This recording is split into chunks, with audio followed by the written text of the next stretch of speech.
And along with this came a crisis in teaching. And we all remember the day that teachers were told to just pack up their bags, go home, and put all their instruction online. And this was known as emergency remote teaching. And teachers were thoroughly unprepared for this by no fault of their own. There was almost no teacher professional development in it. In teachers' own pre-service training, of course, they have multiple courses on methods and pedagogy, but it all assumes a live audience.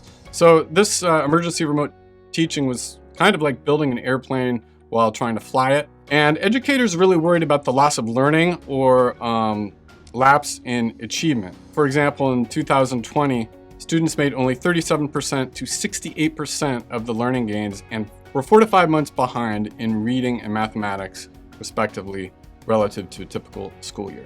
There was also a loss of student engagement, and some of you might remember this or have observed it from your own experience, your own children, or read about it in popular media outlets. I know personally, in addition to seeing my son go through this, I was contacted by media outlets like the New York Times, Parents Magazine, National Geographic, pretty much all wanting to know the same thing. Well, they're all worried about the lack of flow and engagement in students' lives and wanted to know, how we could facilitate more flow during that time. And this actually raises the question of how much of that learning loss may have been due to the lapse in student engagement.